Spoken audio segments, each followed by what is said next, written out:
Welcome to the Orgasmic Lifestyle Podcast by Venus O'Hara. I'm here to welcome you into the world of orgasmic living by hosting experts to discuss orgasmic topics such as nutrition, spirituality, personal development, sexuality, and much more. Here, we will offer lifestyle lessons that can help you lead a fulfilling, joyous, and orgasmic lifestyle. I'm your guide, Venus O'Hara.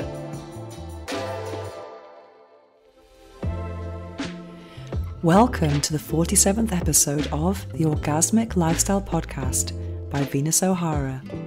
In this Flower Moon episode, we'll be discussing the power of focus, sexuality, and monogamy. I'll be interviewing Dr. Tara, TikTok's #1 sex educator. Then, I'll be discussing the book I'm reading now, which is Wild Monogamy, Cultivating Erotic Intimacy to Keep Passion and Desire Alive by Mally Apple and Joe Dunn. And finally, we'll be experiencing a guided meditation with affirmations for focusing on what's thriving. But first, let me share with you some reflections of my own experiences with concentration and focus. First of all, apologies for publishing this episode a few days late. I had very good intentions of recording this episode last week and publishing it on time for the Flower Moon on the 5th of May. However, today is the 8th of May, and as I was away traveling, I decided to prioritize my disconnection and rest, which was very much needed. And I've been thinking a lot about how I am managing my time and how best to utilize my time and not to get in this situation again where I am late with things, because there is a lot to do and I really need to be a bit more focused and concentrate on the tasks in hand, which is actually also the theme of today. And why did I choose this theme? Well, I interviewed Dr. Tara, and she was very inspiring in many ways, and you will find out why if you continue listening to this episode for our interview, which is coming next. But I ask all of my guests to share with me what's their philosophy or the quote that they live by. And she said, "Focus on what's thriving." And that really struck a chord with me, because I think sometimes I'm a bit all over the place. I do find it hard to concentrate on one thing. So I've decided to devote the whole episode to that topic. And last week when I was in Ibiza and Formentera, I decided to just focus on rest, because I knew that I would come back with more strength, creativity, and focus. I had these very good intentions of working from my different travel destinations, and that's something I really would like to do more of in the future. But for this time, I just thought, my brain needs to rest, because just before I went away, I had some very challenging weeks. It was the sex toy fair here in Barcelona, the very first Eros Spain edition, and I was the mistress of ceremonies at the gala ceremony. I also had to host an event for the brand Satisfyer, or just to welcome everyone to an event. So I had two kind of MC jobs. And then the following week, it was the Magic Fair, the biggest esoteric fair in Europe. And I was giving a conference, which I only prepared about 3 days before. And also a 2-hour masterclass, which I only prepared as well about 4 days before. So, and also between those two events, I had workmen in my house who were redoing the parquet because there'd been a leak and they couldn't do it any other time. So I had to get up early, and I also had clients in Barcelona. So I was absolutely shattered and overwhelmed with everything that I had to do. And I was feeling just so burnt out almost. And I thought that vacation was what I needed to just kind of recharge my batteries and get back with much more energy. So even though I wanted to do some work when I traveled, I decided to prioritize my rest instead. So focus on what's thriving is something that I actually plan to live by in my life, because there's so many things happening around me, to me, for me, and not all of them are thriving things. So I'm trying to kind of apply that philosophy and be more productive and more mindful about all the blessings that I have and just kind of let go of things that aren't quite working for me. And I'm having some situations in my personal life that some are thriving and others are not, which I might reveal in due course. But another thing about mindfulness and concentration, I think it's very hard to concentrate these days with our smartphones. I think it's sometimes a huge distraction. And on the full moon, the night of the 5th of May, I was in Ibiza. I was alone. And I went out to just to see the sunset and the moonrise and the moon and have a drink. And I was alone. And I only had 17% on my of battery. And I wanted to go to a bar and potentially plug my phone in. So I was able to take some videos of the full moon and then post them on TikTok and Instagram. But actually, I went to a bar with an incredible view of the old town of Ibiza, and I wasn't able to plug in. And I just watched the old town light up, watched the sunset, the moonrise, and I was just mesmerized by this sight. And I had a book on my table, which was the Jay Shetty 8 Rules of Love, which I talked about in my last episode. But this was just such a nice, mindful experience, just to stare at the sky, at the old town, and just do nothing and think of nothing and just appreciate what is and appreciate the moment, and which is something that I am finding quite difficult, actually, especially with the overwhelm that I am experiencing. And now that I'm back as well, I'm finding it hard to concentrate because I'm still kind of like in holiday mode when I need to get back into work mode. But this is the first day. This is my first task after I'm back. And another thing that really influenced me or inspired me with about my talk with Dr. Tara is that she also does a lot of different things in her life, and she seems to have a much better way of focusing or arranging her time, and that's something I'm going to aim to do as well. For example, doing something on Mondays and Wednesdays, something else, another area of my work on Tuesday and Friday, and then something else on a Friday. That's what she's doing. Tuesday, Thursday, one thing, Monday, Wednesday, another thing, and then Friday, something else. And that's something I need to kind of think about in my work as well, to try and think about all the things I need to do and when to do them, so that I'm not in a situation where I am publishing podcast episodes late. And I think it's really important to systemize your work if you want to scale it and grow. And that's something that I am in the process of as well. So yeah, lots of focusing on what's thriving. So I'm not going to reveal any more about my amazing chat with Dr. Tara, and here it is coming up. Now it's time for this episode's interview. We'll be speaking with Dr. Tara, TikTok's #1 sex educator. Dr. Tara, welcome to the Orgasmic Lifestyle Podcast, and thank you so much for taking part in this interview today. I'm very happy to have you here. And you are a sex and relationship coach, and for those who are unfamiliar with your work, could you tell us what you do? Yes, thank you for having me, Venus. I'm really excited to be here. I would say I wear 3 hats.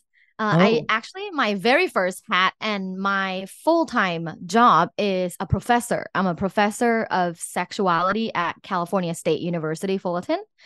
I teach 4 classes there, and I teach like Monday, Wednesday. Other days I do research for my job as well. So that would be my first hat, is a professor of sexuality. My second hat is the sex and relationship coach, and I have a private practice here in downtown LA, where I coach people based on whatever sexual goals we set, and I coach people to get to their goals. And that's my second hat. My third hat is a sex positive media company. And this sex positive media company, I call it the same name, which is Love Bites. And I have social media and my podcast named Love Bites, with, my TikTok actually blew up last year. We're now at 2 million followers on TikTok. So it's been a really, really fun journey. But overall, all my 3 hats fall in, the field of sexuality. Okay, I'm really curious. How do you organize your time then? Do you have certain days where you do different things? I do. Yeah. So I'm a professor Monday, Wednesday. I see my clients Tuesday, Thursday. I make content every Friday. Okay, that's so cool. So you kind of keeps it easy, because I think having a system is really important, isn't it, for growth? 100%. I can't Mm, imagine not being organized and systematized. mhm, Also, building a team is extremely helpful. To have a mhm. balanced life that I have now, it's because I have my team. I have my assistant, I have a social media person, I have my publicist. It's really helpful. Amazing, amazing. So I'm interested in what inspired you to follow this path. I read that you come from a sexually conservative Thai culture and then to Oh. become a viral sex ed creator. Tell us about that. So it's such a big shift. I mean, how did that happen and what were the challenges involved Oh, yeah, and motivations? 100%. Mhm. Have you been to Thailand? No, but I'm from an Irish Catholic, so family, so I kind of understand. Oh, yeah. But I think religion's a great aphrodisiac, you know. I mean, I mean, it's been a big journey, like Good way to guilt. put it. So tell us We about have your something in journey. common. I Yeah. actually went to a private Catholic school Okay. throughout my life. It's an all girls school. Uh-huh. So it was all girls. I attended from first grade until I finished middle school. So like, the first 13 years of my life was like private all girls Catholic school, wearing a uniform, like your skirt has to cover your knees or else you get hit on the wrist and like get sent home to go change and wear a more suitable skirt. So ever since I was a little girl, I've always had a lot of, you know, um, shame and guilt for wanting to dress differently from what was expected in my school and in my culture. In my culture, so I'm from Thailand, and Thai culture is not like what Hollywood movies show you. Thai culture isn't all about like sex and it's so sex positive. Like those are just for foreigners. It's called sex tourism and it's only reserved for foreigners. For Thai people that grew up in our culture, everyone will know we are very sexually conservative, very, very conservative. Um, Women are expected to follow like gender roles, and like becoming a good wife is Mhm. something you should strive for. And even if you work, you shouldn't work too hard, and you should never be sexually assertive. You should always be like passive and submissive. You should never initiate a relationship. You should never initiate sex. You have to be the Madonna, like the innocent, pure woman, worthy of a marriage. So that was instilled in me since young age, growing up in Thailand, especially with my school. So the huge shift actually came from, there were two shifts. The first shift was me going to high school in Finland. And Wow, that's a very liberal yeah, it, society. Mhm. it is. Yeah, exactly. Mm. And I mean, you're in Barcelona. So I feel like in certain places in Europe, people don't have the kind of like naked body shame that other people have. Like in Thailand, you never go naked anywhere, right? But in Finland, people get naked to go into sauna like every day.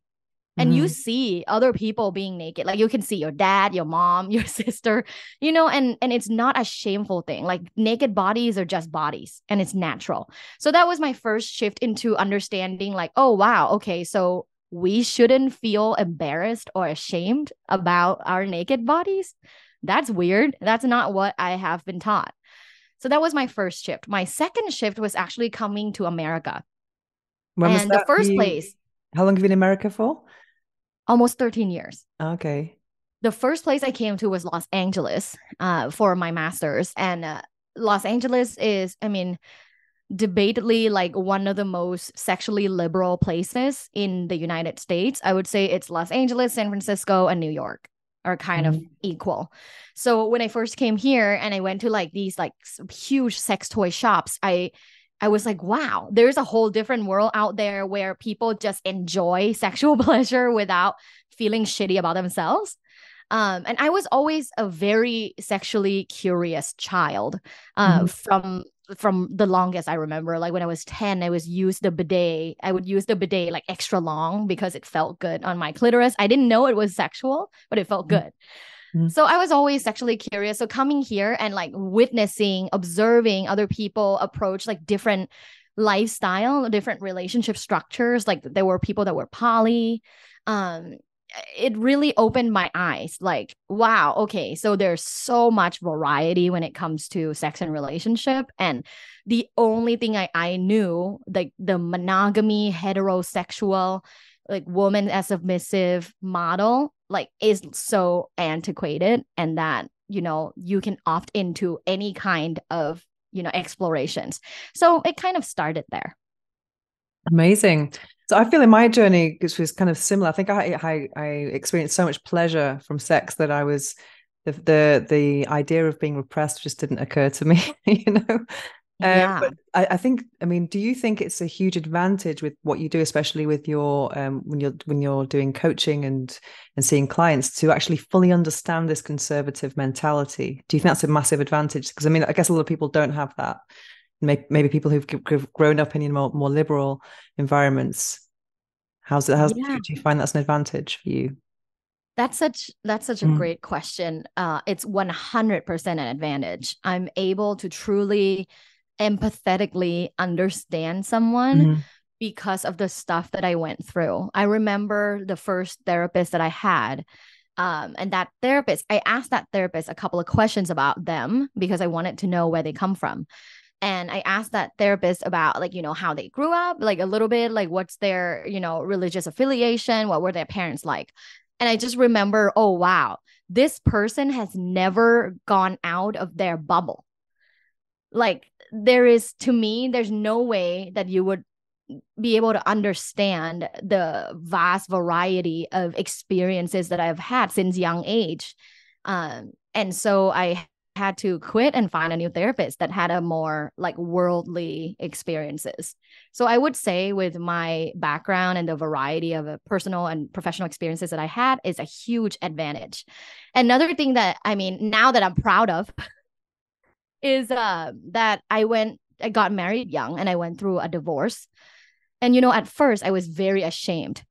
A sex and relationship coach who went through a divorce, what a loser. And then I came to terms with it. Wow, it's actually very powerful that I had that experience, because now whenever I meet like someone who's divorced, or like in their like second husband club, because I'm now with my second husband, we like high five. Like, we immediately have a bond with someone who got a divorce or have a second husband. We just high five and go like, yeah, second husband club.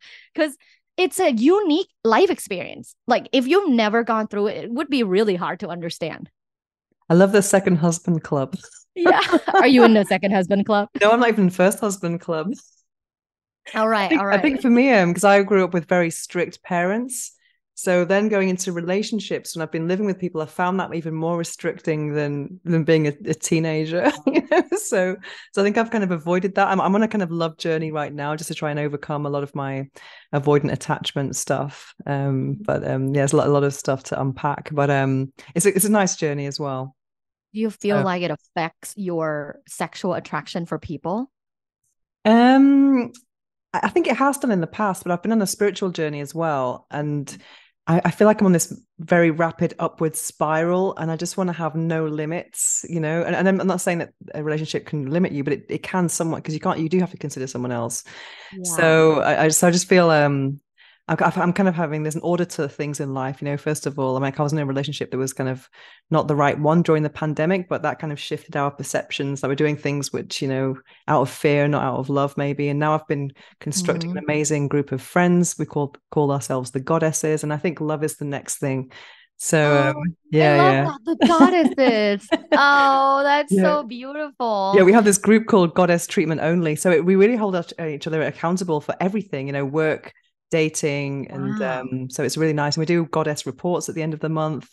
You know, what was your most goddess Wow. moment? And when you buy something, you go, "What's the goddess version?" I'm getting the goddess version. So it's like a Wow. whole I want to be a lifestyle. part of this group. Yeah, it's pretty That sounds cool. so cool. Yeah. Yeah. I would say, like, similar to you, my Mhm. spiritual journey actually came at about the same time with my like sexual awakening journey. I think it goes hand in hand. And my spiritual journey was really jump started with me trying like going on my like psychedelic journey. and experiencing all the things that I have never experienced before. I'm someone who is like Western educated, like social scientific methods. My research methods is quantitative. So I've been in the realm of extreme like scientific discoveries in my education, and I have ignored a lot of metaphysical realm and somatic realm and other things that enhance your life that they just don't teach in the educational system. So with that being said, like along with my sexual awakening journey, all of these things were happening at the same time, where I started meditating every day. I tried different types of psychedelics, and it just like all changed so fast. And I'm still integrating and learning. And, I feel like every day I discover something new, like something small, but something new. Yeah, I was on I kind of rejected religion and all that for a long time. I think that's quite normal when you're from that kind of background and you come into a liberal space. And then my sexuality is more focused on pleasure, overcoming taboo, that kind of thing, and overcoming survivor stories and things like that. But then when I became spiritual, it was like discovering a new room to a house I already knew, because I thought I knew a lot about sexuality, but now suddenly I discover that it's a powerful thing. And I'm speaking at this fair tomorrow called the Magic Fair here in Barcelona, and I practice sex magic, so I'm going to be giving an hour conference tomorrow. So I now feel that orgasm is like connecting with God, and I have cosmic orgasms. So I feel like I rejected that side for a long time, but now I'm embracing God again through orgasm. So, me too. Yeah. Wow. I love hearing this, and I love that you're even like organizing like a conference and a meeting for it, because for the longest time I like hated the word God because Me too. Yeah. it's so attached to like strict rules, right? How to be, especially as a woman. It felt oppressive. But only recently I started using the word God. For the longest time I used universe, and I'm more comfortable with the word universe, but recently I started using the word God when I like pray or when I journal, and it starts to feel good again. Yeah, I understand that completely. Or infinite intelligence is another one, or source. But yeah, I'm okay with God now. Yeah, so we're cool now. God and I are cool now. Yeah, I do think the sexuality is like such a godly experience as well. I mean, God gave. I didn't choose my path. It chose me. It was like that's. I mean, that's. I guess maybe you feel the same. It's like a mission. Everyone I know who's in the sexual wellness space, it's not just about having a fun job. It's about having a mission. Yeah. Yeah. So I read that you were also a sex tech consultant. I just told you Yeah. we've celebrated Eros Spain here, a big sex toy fair in Barcelona. I have 750 sex toys because I'm a sex toy reviewer and designer. I have a whole spare room full of them. And so for your sex tech, do you have any favorite toys that we need to know about? Wow. A lot of people also send me toys to review or to post on Instagram as like a content creator. So I personally don't have like one go-to. And the reason why is I don't want to get into the loop of idiosyncratic masturbation where I'm only coming with one toy. Oh yeah, absolutely. I have observed many of my vulva owner clients that get super attached to one toy, like one vibrator, and can't come without it. Can't come with a partner, can't come without it. And there is nothing wrong inherently with that idea. It's just not something that I prefer. I prefer the ability to get pleasure from various places. Honestly, it's selfish. It's like I don't want to be in the middle of somewhere, have not having that toy and not being able to come. So I wanted to try different things. I would say right now, for this couple of weeks, I've been really into the sucking toy. Okay, which any particular one? A womanizer or satisfier? I'm the one that I was gifted is from Girls Get Off. I'm not Oh, nice sure. name. Yeah, it's an Australian company, I think, or New Zealand. But It's really cute. It's like light pink and it's small, but it's like sucking. It's very strong. So I've been using that. But for the longest time, I just use like a vibrator. So like either like the bullet or the crave vibrator Oh where yeah, I it's had like that on my really I had that here. slim necklace. Yeah, I use that as well. But sometimes I want like a Yeah, softer tip. So then I start using like mod. Yeah. So it just depends on what like feel I'm into. The recent one is from Queen V, and they have this like vibrator that's a bullet vibrator, but they also have flutter tip that you can Mm. insert, and then it becomes that tip vibrating, Oh, where nice. it tries to mimic basically a tongue. But Okay. yeah, it's very interesting. Yeah, but the company that I am on the advisory board recently is actually Moan, and it's the Sex Convos community app.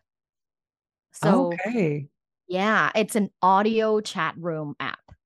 And Amazing. on the app, there's various like sex chat rooms, typically either expert or someone that has like life experiences in that context will start a room and people join them to like listen and ask questions. And it's all audio.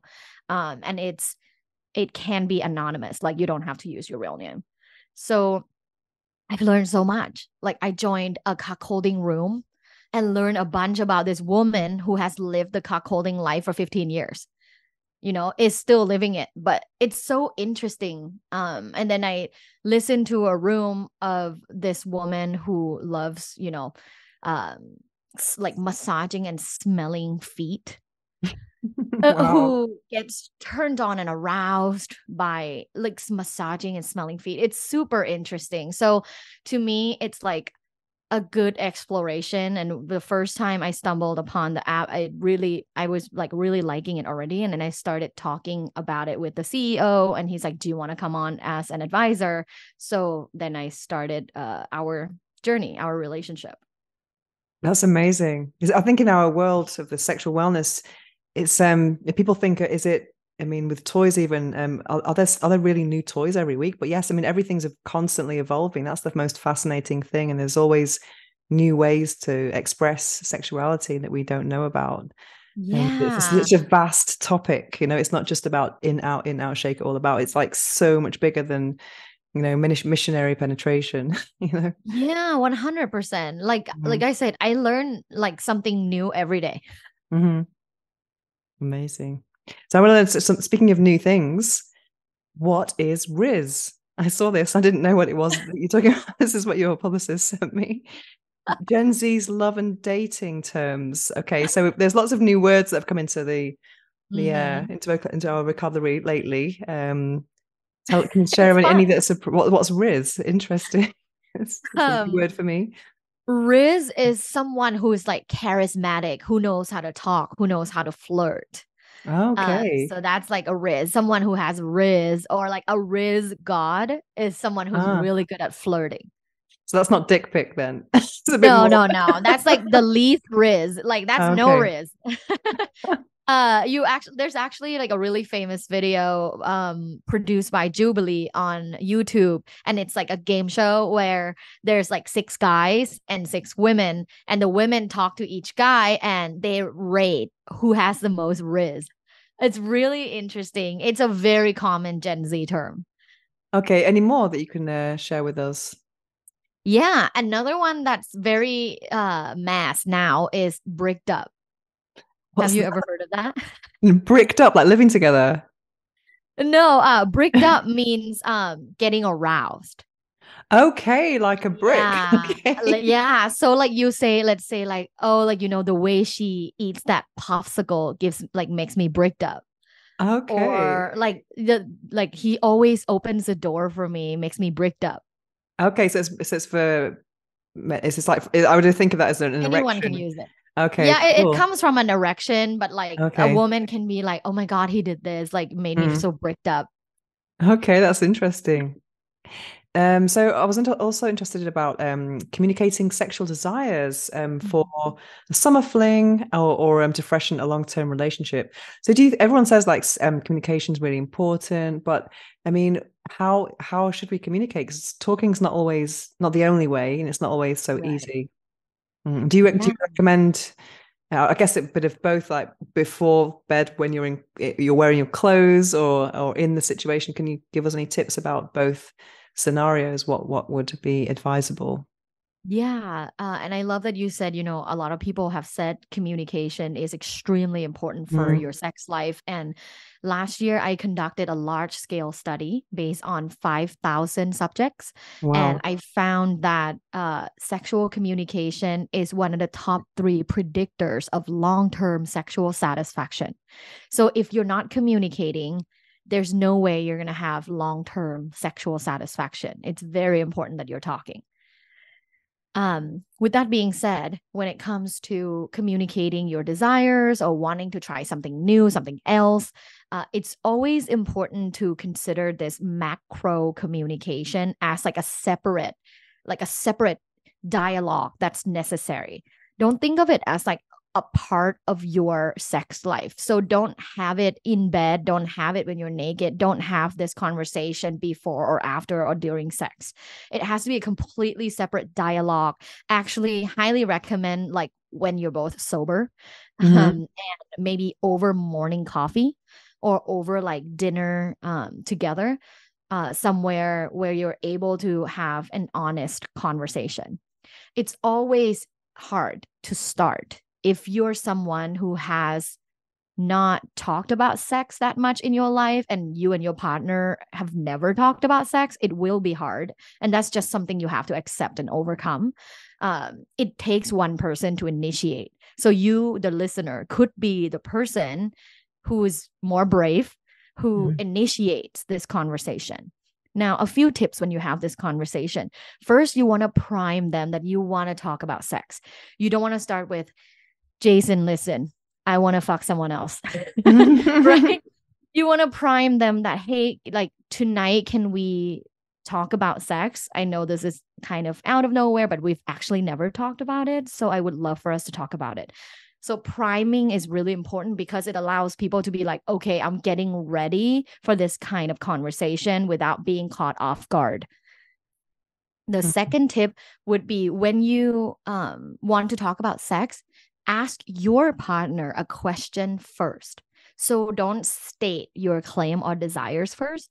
Ask them first how they feel about it. What do they think about it? And then by reciprocity rule of communication, they usually ask you back. Then that's where you share your desires or whatever issue that you're having. Um, Number three, it's also really nice to share resources. So if you're listening to this episode, or other episode from Venus, you can pick an episode and send it to your partner and say, hey, I heard about blank. It's so interesting. What do you think? That's a great tip. That's a really, really Yeah. great So tip. that would be my Mm. three tips. I think one of the best tips I've experienced is obviously trying all these toys and products.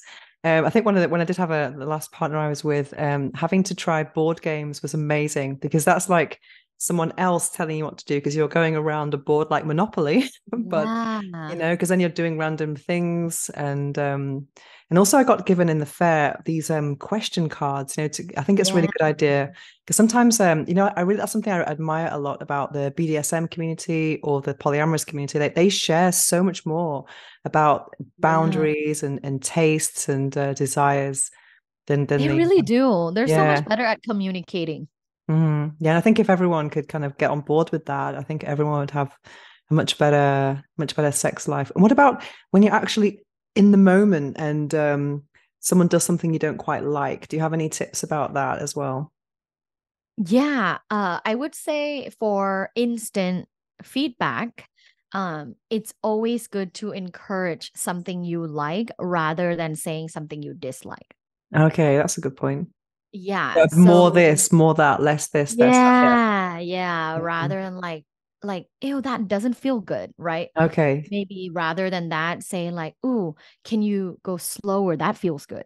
Okay, that's a good point. Yeah. Because you don't want to be Yeah. hurting people's egos in there, because that could No, really be no. bad. And there's a Mm, lot of egos when it comes to sex, just because the way we mm, were taught, that it's so um that it's like this thing that's like attached to you, especially for men or people with penises. It's like your identity and your masculinity is only attached to your penis.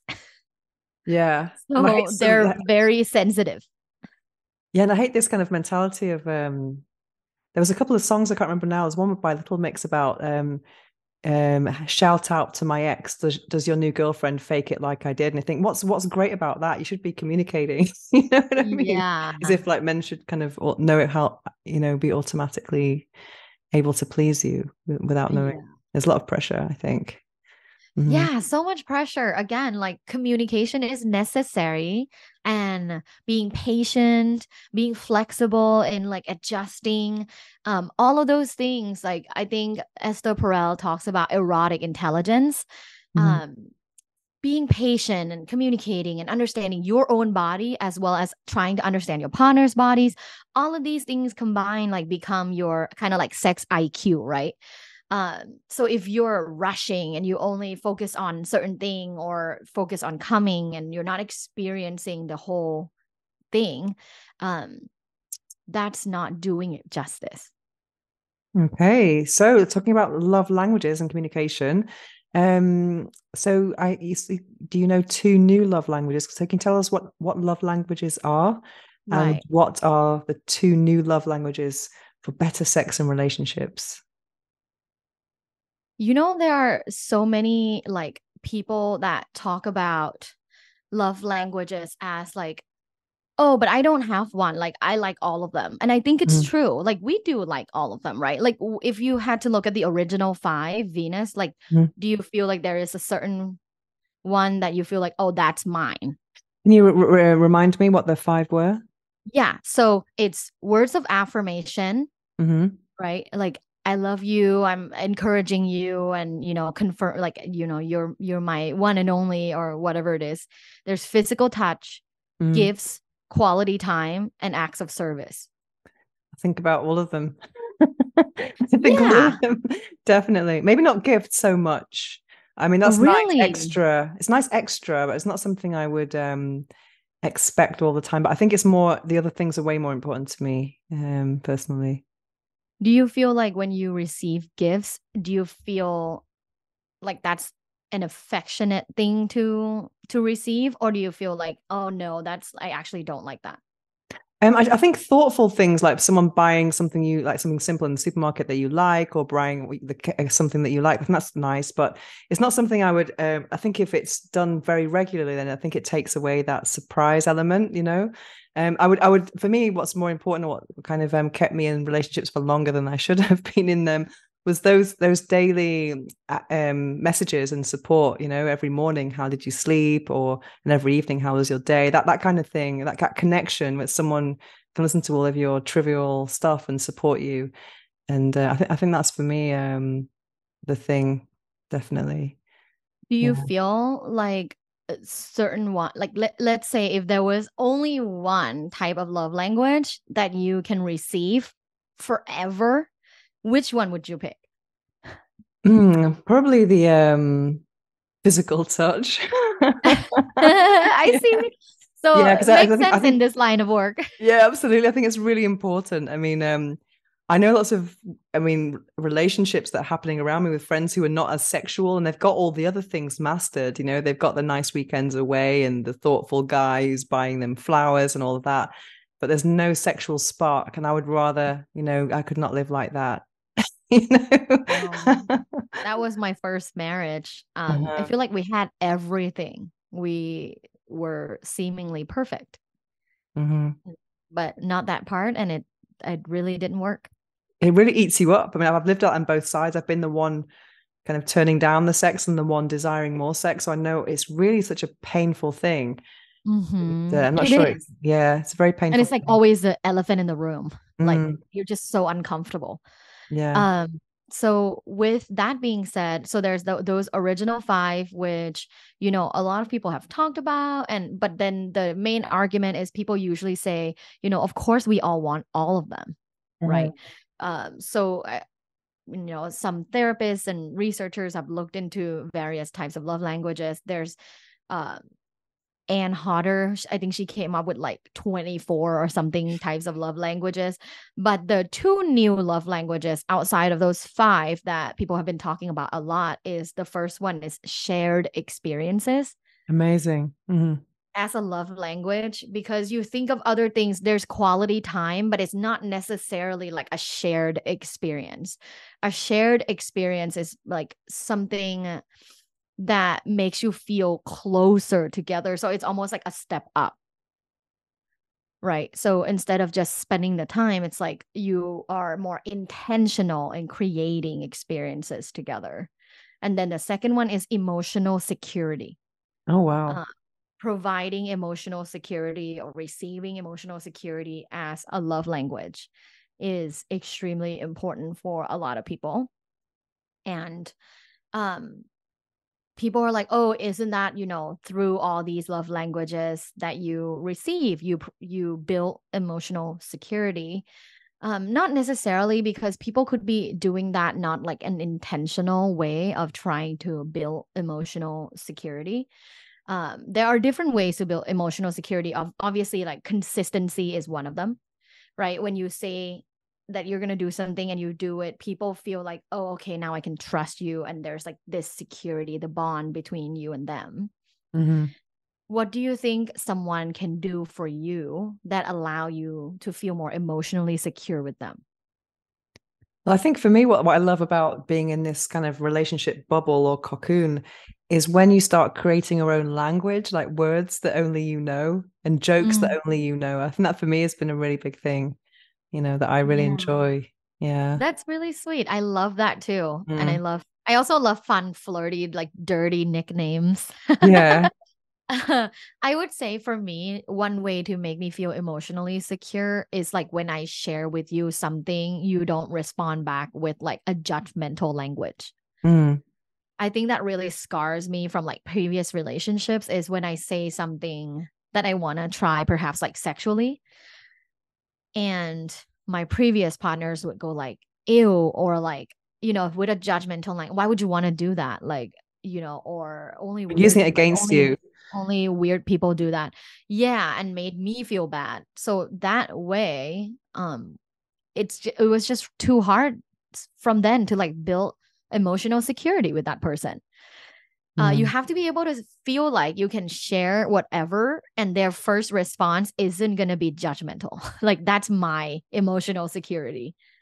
Definitely, especially not judging you on your past as well. I think that's really important. Exactly. There's a Yeah. lot of talks on that. Like on TikTok, a lot of young people are like, what's your body count? Right. Yeah. And a lot of this, toxic masculinity of like, oh, if the body count is this, like she's a slut and like she's a used good, right? Which is that like they want someone who didn't have a lot of sex, but then when they marry them, they want them to have a lot of sex. Yeah. Yeah. It's a funny thing that I always like talk back to people that say that to me. I'm like, okay, so now you want your wife to be more sexually active, but before she met you, she wasn't sexually active, and you loved her like that. Why? What changed? And they usually go quiet. Oh, well, now we're married. Well, that's who she is. She's not going to change, And right? also with sex on the first date as well, like that kind of thing. I just don't think I have amazing male friends, so I don't really know any men who think that a girl's a slut if she lets the guy shag her on the first date. I think it's a mutual thing. If Right. you're on a dating app or you're a certain age, then people have histories and it doesn't really matter. I think people would rather that, someone to be their own person. Right. Anyone who's secure, I mean, it means that you know what you want, then rather than just Yeah. being a naive virgin. Not that there's anything wrong with that if that's what you want, but nothing right. Also, I've had a lot of judgment from my work. I don't know if that's happened to you, but I mean, not really from the people who've been in my life. Fortunately, they see through the work and they see who I am. But Yeah. people, I get a lot of comments on. I had some unboxing the other day on on Instagram, and someone said, "Oh, does your partner not satisfy?" I said, "What has this got to do with it?" I mean, that's like comparing pizza and chocolate, you know? Exactly. You can't even compare. But I do understand that some guys have in my life have been very intimidated by all of the sex toys, and and all over. I've got like 10 toys on my desk right now. It's just crazy. But Yeah, that's so funny. Like I literally have this on my desk right oh, now, and cool. I've got I all my just got it. dildos on the bookshelf back here. Yeah, I see them. I see Yeah. them. There's so many. I just Yeah. got this yesterday from a bisexual influencer. Oh, Um, cool. it's like bisexual color. Uh, It's really fun. It's Definitely. a fun life that we have. Mhm. It is, it is. So speaking of fun, I've heard you've created an iconic game called Flick It, Lick It, Suck It. Tell us about this and how can you play it? Oh, actually, the game, so we used to call that, but now we don't. Now we call it SLS. So, Okay. uh, squeeze, lick, suck.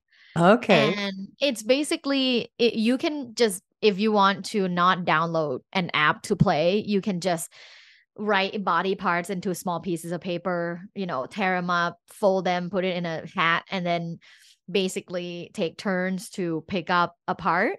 Hmm. But before you open it, you have to choose, do you want to squeeze, lick, or suck?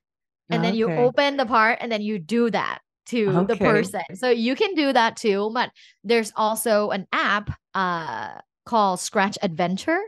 Ooh. And on this app, Scratch Adventure, there's a lot of sex games. And SLS or Squeeze Lick Suck is on there too. So instead of paper, like tearing up paper, you can like download the app. It's free, and you basically go to Squeeze Lick Suck, and then you like roll the dice on there. Oh, that's Um, cool. yeah, for body parts, and you can select squeeze, lick, or suck prior, then roll the dice, and then when the dice comes on, like let's say neck, then you do that. So you can also use the app, or you can do the manual way, but it's really fun. It's a fun way to switch it up and like just try a game without like necessarily, having penetrative sex, like enjoying it and being more playful with your sexuality. Definitely. Because it's great. There's so many resources now, like board games and apps, etc. So we don't have to just do the Yeah. What's your same old favorite thing. board game? I actually don't have a sex board game. Well, I tried this board game that a couple made who tried every board game. Okay. so so I mean it was really good. I mean this I just really envy people who like, I mean, because sometimes I don't get the chance to share toy experiences very often, and I get sent things a lot, but it's usually my solo explorations. But if I'm with a person, I don't really use toys, so I'm just thinking, oh, skin, but but I met this but I heard of this couple who literally just got every single board game out there and played them all, and then got the best of each one, and they created a new game. And it's actually an Okay. app now called Plaro, like Plaro, like Play Romance. And I Oh, played the board game version, and it was so much fun. But now it's an app, obviously, to it's just easier than selling a physical product. But I haven't yeah. tried the app, but I do really, the game was amazing. And I've just been given this week, I've been given some cards as well. I think they're really good about different positions, and also different, just to help like just orders as well. Like one of them is about just different positions, like 365 or something. And then they've got Yeah. difficulty ratings. So then you can kind of try different things and then see how you feel. And then these just different random cards that are giving you instructions. But I took a picture in the fair the other day. It was an amazing game because I'm into my spiritual journey now. They didn't have a spare one, unfortunately, but let me just find it. Oh, go on. It's just so worth the wait. Where is it? Where is it? Okay. It's called, they're from America, so it's definitely going to be there. Mind, Body, and Soul, the game for any couple. Heal your chakras with your lover. How cool is that? Can you see? Wow. So I highly recommend that. It just looks amazing. And I haven't tried it at all, but I mean, it's very different from the other types of games that you see. So it's Yeah. called Mind, Body, and Soul, and it was got an XBiz award. So it must be from 2019 Adult Game of the Year. Um, Ooh. I So I think this was. is an amazing. I mean, I'm really interested. I get very turned on by the idea of sacred sexuality and doing, building up the energy in different ways rather than just going through the normal kiss, caress, undress routine. Yeah. You know. Yeah. So this is really hot. I mean, I've read a lot of books about sacred sexuality, and I find them very a huge turn on. So this is a Is great. it only European? It doesn't come up in my app store. No, it's actually a physical game. Oh, that's right. Okay. Yeah, Okay. I somehow thought it was an app. But the owners are American, so you'll definitely be able to find it there. And it's Next Bizzo Okay. Award Best Game of 2019. So I'm sure you'll be able to find it online somewhere. And I think if Yeah. you're on a spiritual journey, then healing your Yeah. chakras with your lover sounds really cool. Thank you for the recommendation. I will Yeah, definitely try. I'll report back. definitely. That'll be intriguing. So a couple Wow. of quick questions for you. What is the Yeah. book? What's the book that changed your life? Do you have a book? Any type of Ooh. book, not just sexuality, but anything. Any book that you just like Yeah. life changing. Yeah. I would say the book that I read that was like, oh wow, like there's all these things was actually an old book called Hot Monogamy. Oh, a great name. Hot Yeah, Monogamy. right? Yeah, it Yeah. was by this Dr. Patricia Love, I think, which is like awesome name for this line Uh, of work.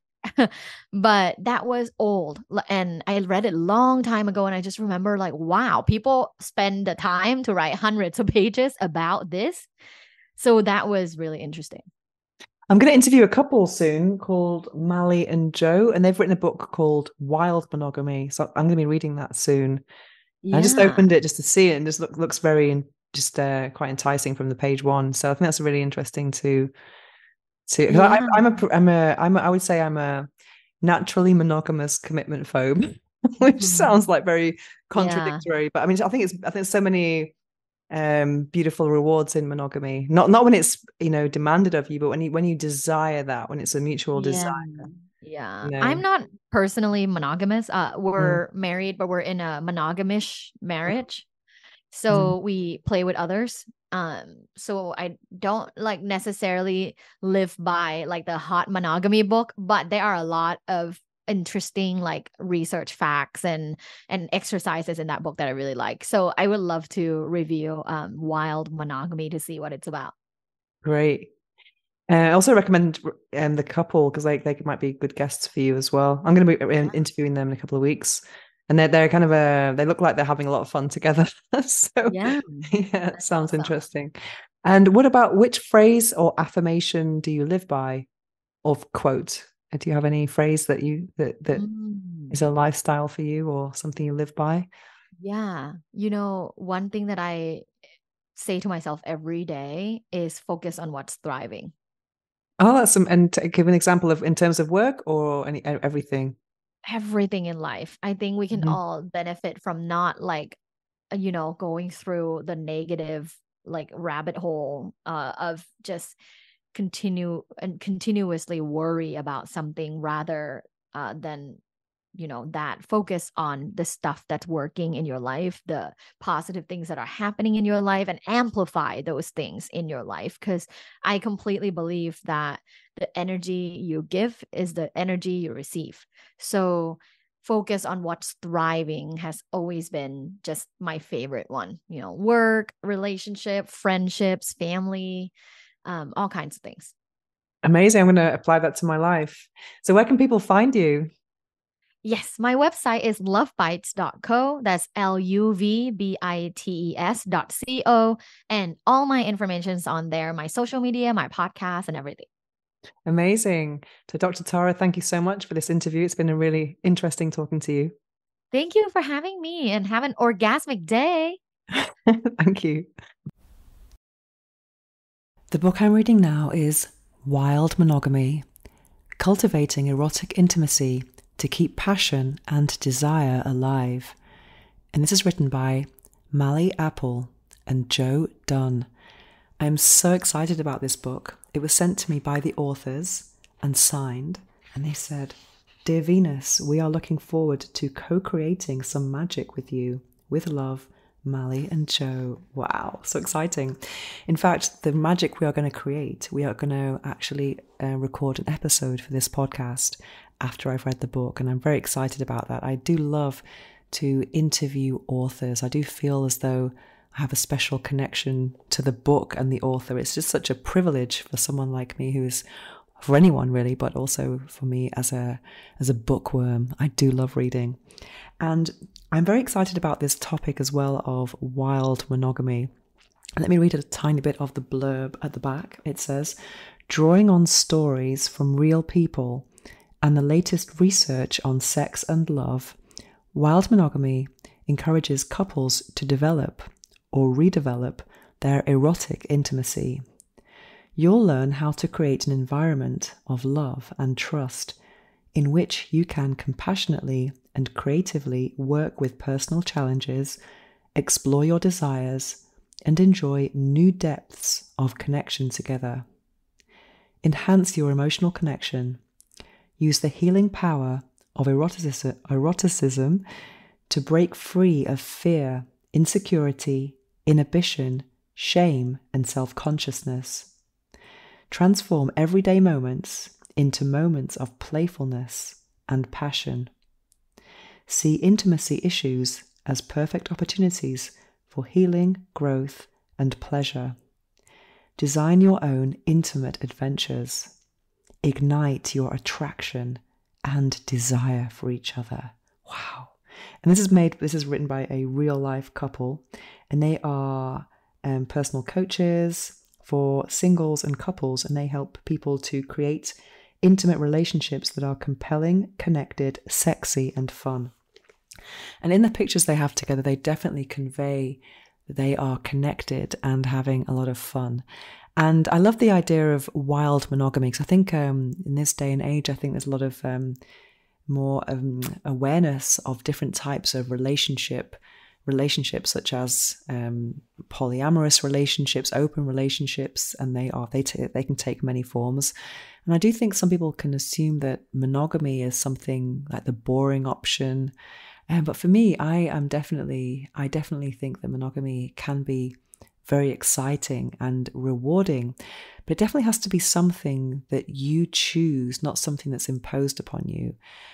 For me, I would describe myself as a naturally monogamous commitment phobe, which might sound contradictory, but I think for me, I do like this kind of cocoon that can be created when you are really into someone, and that's an exclusive bond.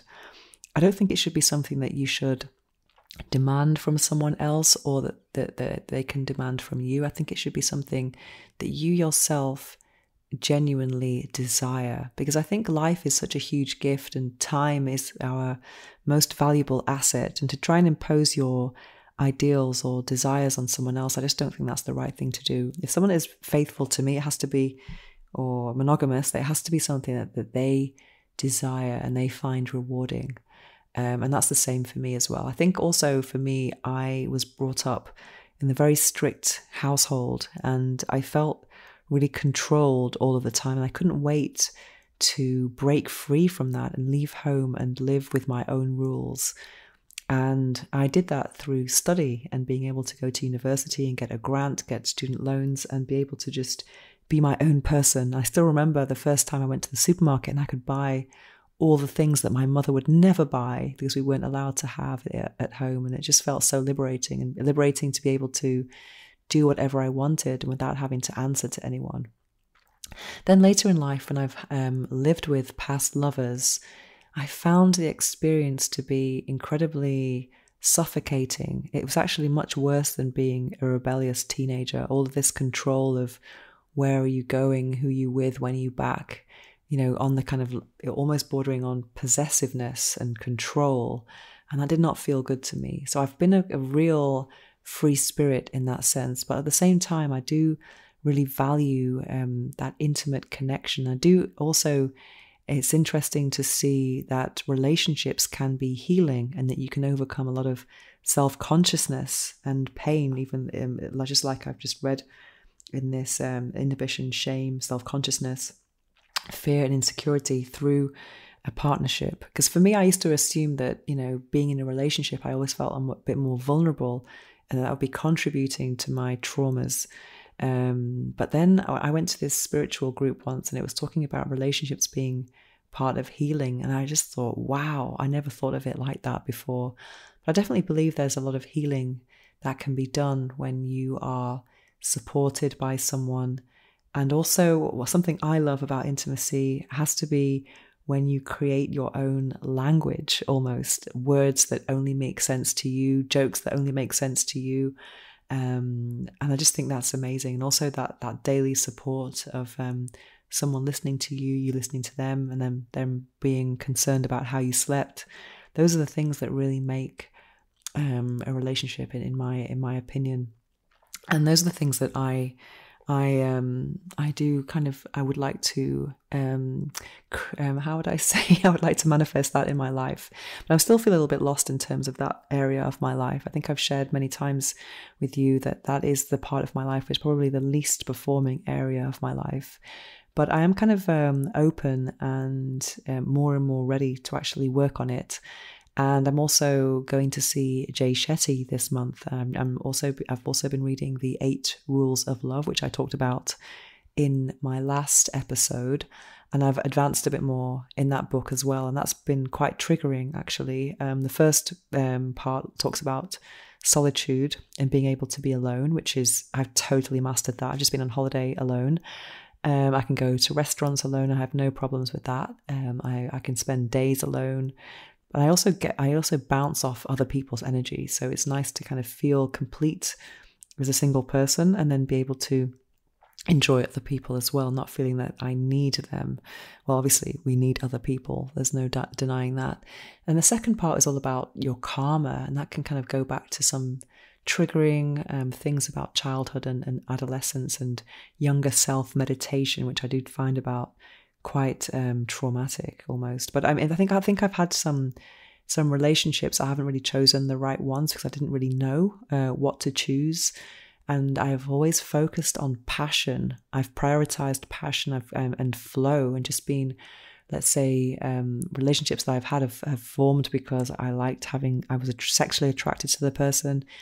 I liked having sex with them so much so that I wanted to repeat until there was an emotional bond that was formed. And that's been how my relationships have been formed in the past. And now I'm wondering if I have to completely change my paradigms and my concepts and my thoughts and mindset about relationships. I think I probably do.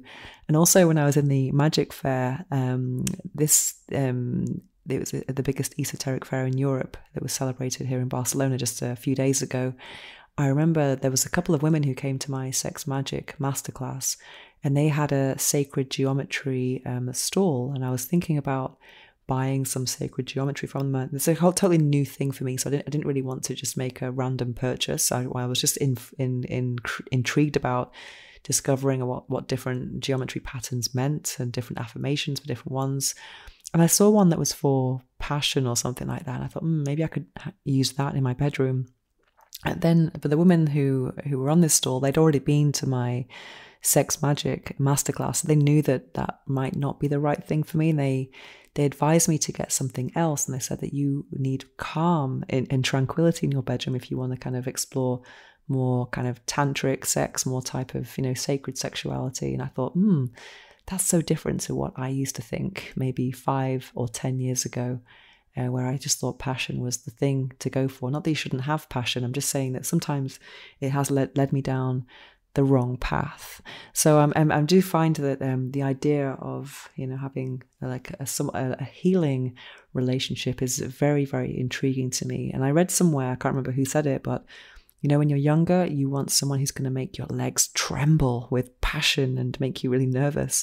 Whereas as you get older, you want someone to make your knees, well, it's not legs, it was knees, stable. So yeah, that's where I'm at right now. I need someone to make my knees stable. I also want some seriously amazing orgasms. So that is what I have thought of the thought processes going through my head as I'm reading Wild Monogamy: Cultivating Erotic Intimacy to Keep Passion and Desire Alive by Mally Apple and Joe Dunn. Now it's time to slow things down as we prepare for this episode's guided affirmations meditation. It's probably not a good idea to listen to this while driving or operating machinery. Instead, take a break from whatever you're doing, get comfortable, take a deep breath, and enjoy. I am present. I am focused. I release all distractions and stay fully engaged in the present moment. My mind is clear and focused. I accomplish my goals with ease. I am in control of my thoughts. I focus on what's thriving. I am present. I am focused. My ability to focus grows stronger every day. I am engaged with the things that are working well in my life. I am fully committed to achieving my goals. My attention is on what's working well. I focus on what's thriving. I am present. I am focused. I am grateful for what's thriving. I am laser focused on what I want to achieve, and I take action to make it happen. My concentration is powerful, and I use it to achieve success. I am focused on creating a life full of joy, abundance, and success. I focus on what's thriving. I am present. I am focused. I trust in the universe's plan for me. I stay focused on attracting more abundance into my life. I am surrounded by abundance and positivity, and I focus on these blessings. I appreciate all the good things that are happening to me right now. I focus on what's thriving. I am present. I am focused. I let go of worry and focus on my blessings. I trust that everything is working out for my highest good. I take action towards my goals every day. I stay focused on the opportunities that come my way. I focus on what's thriving.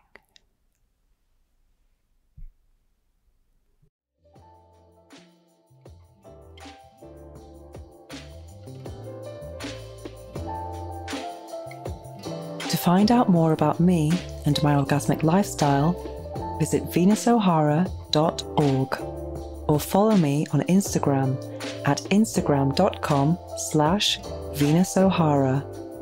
Make sure to search for the Orgasmic Lifestyle Podcast by Venus O'Hara in Apple Podcasts, Spotify, and Google Podcasts, or anywhere else podcasts are found.